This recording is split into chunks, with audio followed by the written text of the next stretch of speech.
Welcome back to Apple Insider, and today we're diving into a car that shook the auto industry when it launched, an engineering marvel that promised to put India on four wheels. Yes, we're talking about the Tata Nano. The world's cheapest car when it was released, but there's more to this little machine than just its price tag. Let's break it down. At first glance, the Tata Nano might look modest, but don't be fooled by its compact appearance. Its exterior design reflects function over flash, and that's by design. It's short, tall, and narrow, but cleverly proportioned for urban streets. With a length of just over 3 meters, it's smaller than even many hatchbacks, making parking in tight city spots almost laughably easy. The front fascia is clean and minimal. The teardrop-shaped headlights stretch just enough to give it some personality, and the smiling grille adds a touch of friendliness to the overall look. The higher-end trims even came with body-colored bumpers and wheel covers, which definitely elevated its presence a bit. From the side profile, you'll notice the large glass area.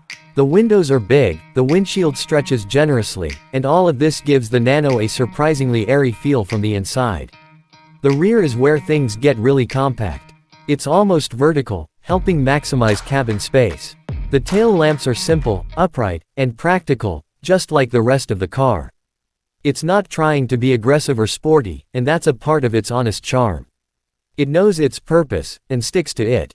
Now, stepping inside the Tata Nano, this is where you start appreciating the clever design. Despite its small size, the cabin feels surprisingly roomy. The tall boy stance gives it excellent headroom. And thanks to the wheels being pushed out to the corners and a rear engine layout, there's more legroom than you'd expect in a car this size. The dashboard layout is minimalist. The centrally mounted instrument cluster takes a bit of getting used to, but it's functional and keeps the driver's view clean. The controls are basic, yet thoughtfully laid out. In higher trims, you even got air conditioning, power windows in the front, and even a Bluetooth-enabled audio system in later variants. What really stands out is the visibility. The large windows and elevated seating position give you a clear view of your surroundings.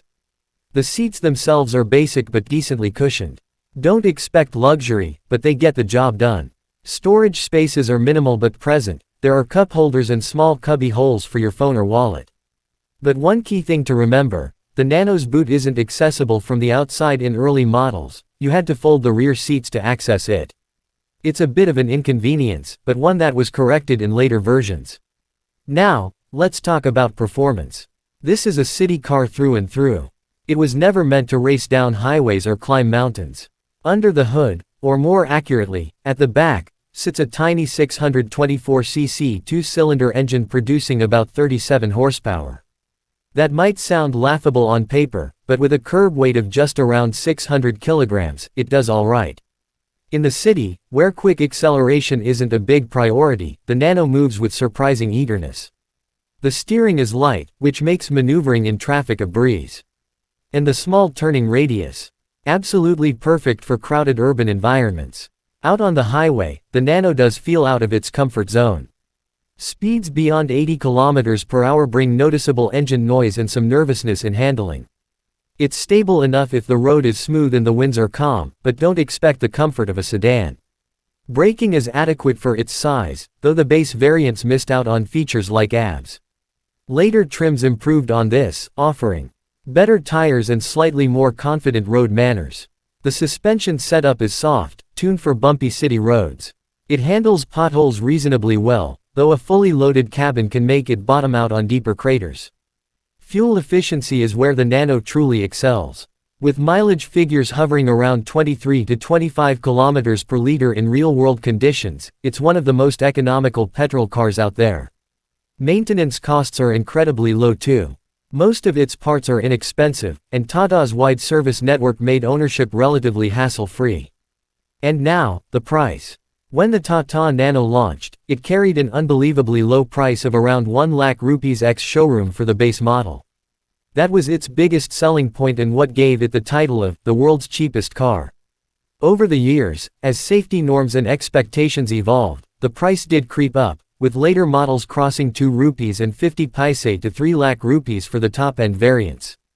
Still, even at that price, it remained one of the most affordable four-wheelers in the country. Today, in the used car market, the Tata Nano is a budget-friendly option for first-time buyers, students, or anyone looking for an ultra-compact city runabout. Prices vary depending on model year and condition, but you can find decent examples for under 1.5 lakh rupees. So, who is the Tata Nano for? It's for someone who needs a reliable, no-nonsense car for short city trips. Someone who values affordability, compactness, and basic comfort over performance or luxury. It's not perfect, no car is, but what it offered at its price point was nothing short of revolutionary. The Tata Nano may not have sold in the numbers Tata Motors had hoped for, but it left a mark on automotive history. It proved that innovation doesn't always come in the form of turbochargers and high-end tech. Sometimes, innovation is about keeping it simple, making it accessible, and changing how people move. And that's exactly what the Nano did. If you enjoyed this deep dive into the Tata Nano, be sure to hit that like button, subscribe to Apple Insider, and let us know in the comments, would you still consider owning a Nano today? Catch you in the next one. Let me know if you'd like a version with background music and B-roll suggestions or want to tweak this for a voiceover tone.